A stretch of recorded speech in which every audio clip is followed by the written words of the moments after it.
Paz do Senhor Jesus, continuando nossa live, nós vamos agora falar sobre a lição de número 4, né? Que fala sobre a humilhação de José, a exaltação de José, os últimos atos de Jacó e de José, que é o último encontro que ele vai ter ali no Egito, né? Que ele desce lá para o Egito, e a morte de Jacó e a morte de José. Então nós vamos falar sobre esses pontos agora, a lição de número 4 do nosso Pentateuco. José, que foi um dos filhos mais amados por Jacó. José, um dos filhos mais obediente e de confiança. José exerceu um cargo de confiança. Ele não somente era um filho amado, mas também Jacó o amava a ele, porque ele era obediente a Jacó. Ele obedecia a Jacó. E Jacó deu a ele um cargo, até para ele, fiscalizar como os irmãos dele estavam trabalhando, como os irmãos dele faziam o trabalho, se faziam bem feito, se não fazia, né? Então ele tinha um cargo de confiança dos seus irmãos, do seu pai. E com isso gerou um grande ciúme, todos vocês sabem, Gênesis 37, José tinha 17 anos quando isso começou a acontecer. Ele sonhou e através dos sonhos dele despertou uma inveja, uma ira muito grande na vida dos seus irmãos.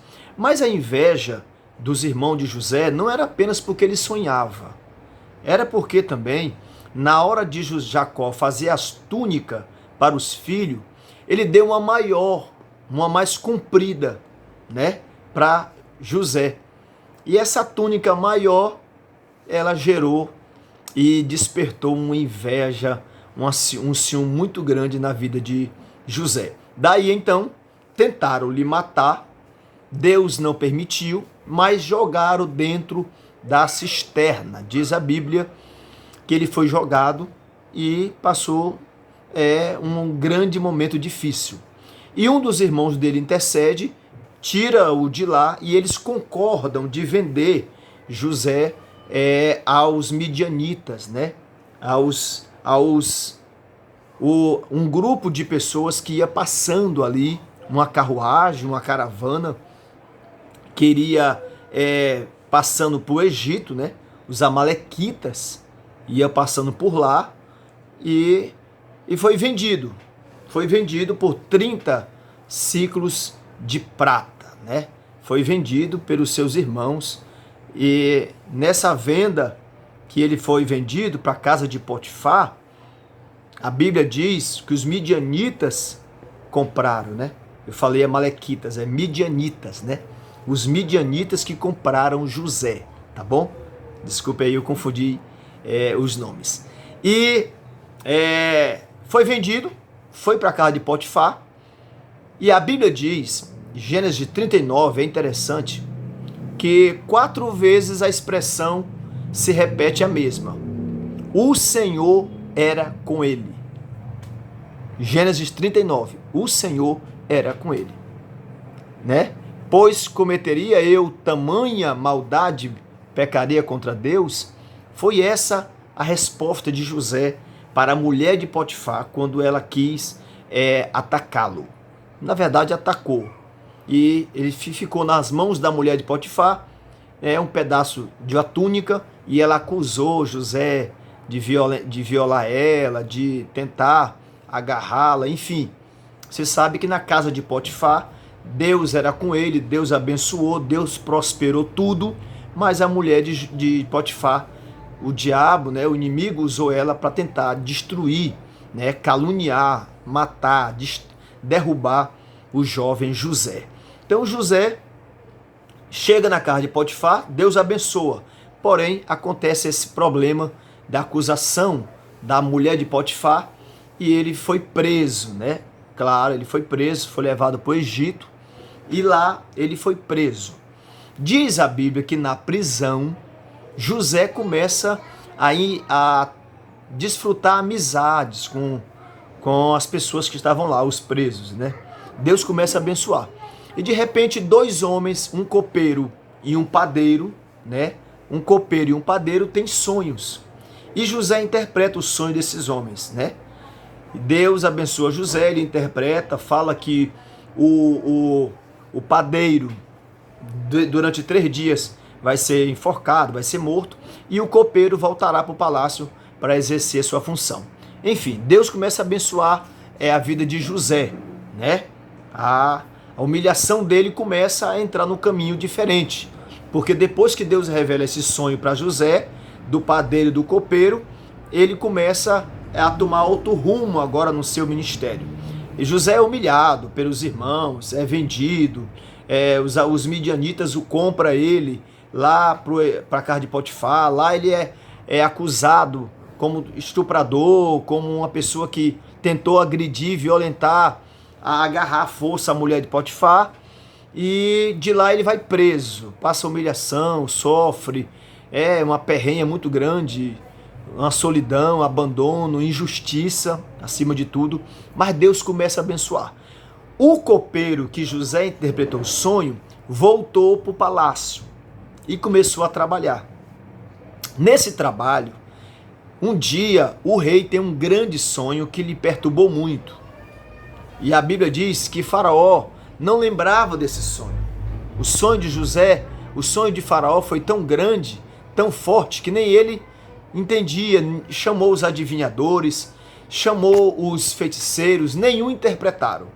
E o copeiro, antes de sair da prisão, José disse: lembra-te de mim, lembra-te de mim. E o copeiro lembrou de José, contou para o faraó que tinha um rapaz lá na prisão que interpretou o sonho, e disse que durante 3 dias ele seria tirado da prisão, voltaria para o palácio e trabalhar como copeiro, e assim aconteceu. Enfim, claro, Deus trabalhando, né, na exaltação, na mudança do cativeiro da vida de José. Ele estava humilhado, foi acusado, vendido, maltratado pelos irmãos, foi caluniado pela mulher de Potifar, foi preso, e agora Faraó quer conhecê-lo, rapaz, quer conhecer o menino. E a Bíblia diz que José interpreta o sonho de Faraó, que são 7 vacas gordas, 7 vacas magras subiam do rio Nilo. As vacas magras comiam as gordas, né? As vacas magras comiam as gordas. 7 espigas cheias de boa qualidade saíam da mesma haste, né? 7 espigas. Depois delas nasceram 7 espigas secas, né? E mirradas. Estas devoravam as cheias e boas. Em circunstâncias normais, Faraó não buscaria a assessoria de um escravo. Lógico que Faraó jamais ia buscar um escravo para interpretar o seu sonho. Porém, era plano de Deus de exaltar a vida de José, de cumprir na vida de José o sonho, os seus planos, o seu objetivo na vida dele. E ele interpretou, falou que as 7 vacas magras e as espigas representavam 7 anos de seca, e as vacas gordas e as espigas boas eram 7 anos de fartura, que ele deveria escolher um homem. Olha a ideia de José, como ele não era ganancioso. Ele orienta Faraó da seguinte forma: o Senhor precisa, para evitar um caos econômico e social aqui no seu governo, o Senhor precisa fazer 3 coisas. Primeiro, escolha um homem ajuizado, sábio, para governar o Egito nesse período. Segundo, nomeie um administrador sobre a terra, alguém responsável que entenda do problema. E terceiro, institua um imposto de 20% em espécie sobre as colheitas dos próximos 7 anos. Como José era inteligente, viu, irmãos?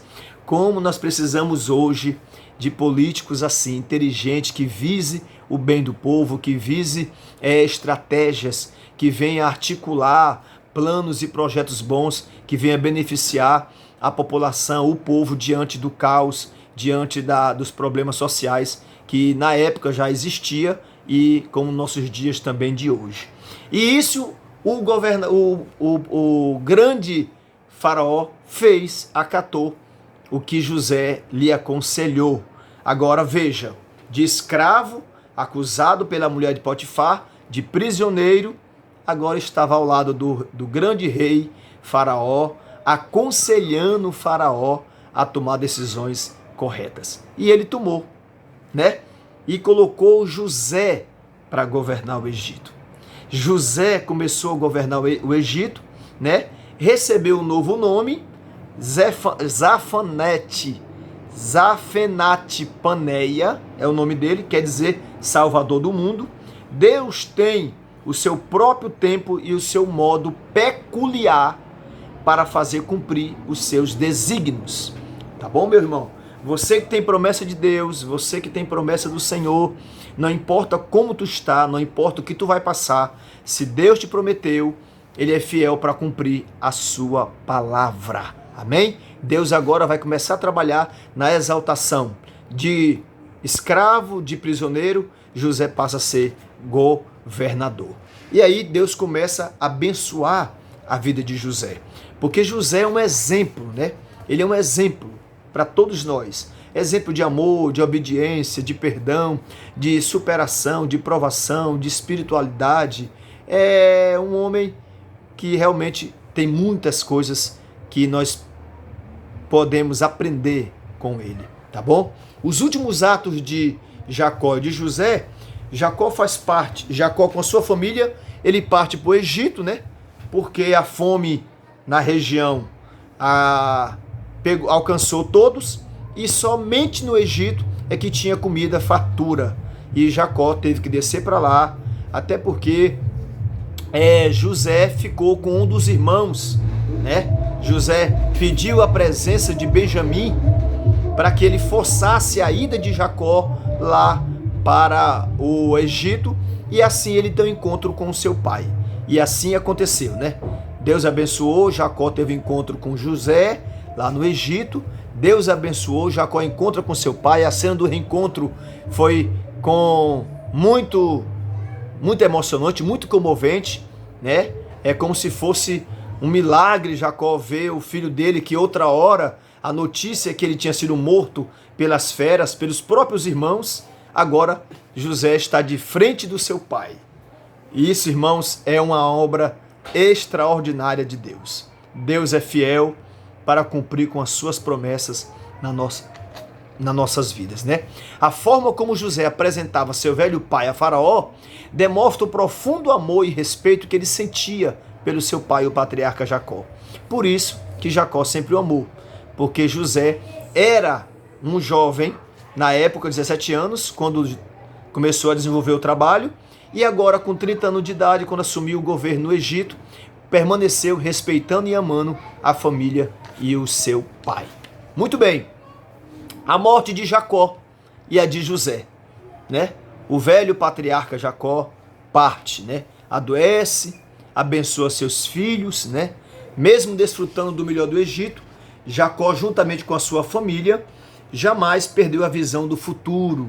Então Jacó, antes de partir, abençoou, pois aguardava a cidade da qual Deus é o arquiteto e edificador, Hebreus 11, versículo 10.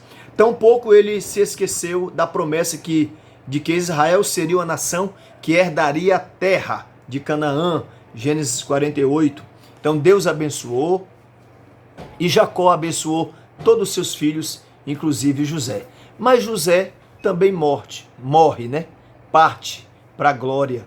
E agora, após a morte de Jacó, os irmãos temeram que José lhe fizesse mal e ele viesse a pagar na mesma moeda por toda a maldade que eles antes usaram contra José.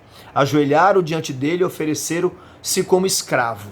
Mas José tinha caráter, José era cristão, temente a Deus, porém não era como eles. Ele confortou o coração dos irmãos, perdoou os irmãos, apesar do mal que, embora os irmãos deles havia feito com ele, vendido, tentado lhe matar e tal, Deus usou José para perdoar os irmãos dele. José, assim como seu pai, cria nas promessas de Deus, era temente a Deus, viveu 110 anos, ainda viu o nascimento dos bisnetos, né? Seu corpo foi embalsamado e posto num caixão na terra do Egito. Ele viveu 17 anos em Canaã e 93 anos no Egito, isso é importante, e com 430 anos depois, quando os israelitas deixaram o Egito, cumprir o desejo de José, que era levar os seus ossos para sepultarem na terra prometida. Né? Essa era uma coisa que eu queria destacar a vocês. Depois de mais de 400 anos, quando o povo sai do Egito, Deus faz cumprir o desejo do coração de José. Pega os ossos de José e tira lá, né, do Egito e leva para a terra de Canaã. É a terra prometida. E lá coloca os restos mortais de José. Que Deus tremendo é esse nosso. José, para quem não sabe, irmãos, é um tipo de Cristo. Ele era filho, ele era amado pelo pai, né, mais do que os outros. Era filho de Israel, porém rejeitado pelos seus irmãos. Foi enviado pelo pai para ter com seus irmãos. Seus irmãos conspiraram contra ele, ou seja, traíram ele. Seu pai foi, sua capa foi tirada e salpicada de sangue. José foi vendido, né, por 30 ciclos de prata, moedas, foi levado ao Egito, foi tentado, mas permaneceu irrepreensível, foi encarcerado, ficou preso com 2 outros malfeitores, um foi salvo e o outro condenado, lembra Jesus na cruz. Foi exaltado e honrado depois do sofrimento, Jesus também foi exaltado. Por meio dele veio reconciliação e as bênçãos para seus irmãos, perdoou os seus agressores, os seus traidores, foi chamado de Zafenate Paneia, que quer dizer Salvador do mundo, e todos os povos foram abençoados por sua causa. Esse é o José, que é um tipo de Cristo, tá? Esse é o José que foi humilhado, exaltado, e Deus cumpriu, ainda morto na sua vida, as suas promessas. Amém, meus irmãos? Que essa lição possa te ajudar, que Deus te abençoe, em nome de Jesus. Qualquer dúvida, pergunte lá no grupo, tá bom? Deus abençoe a todos. Pai do Senhor.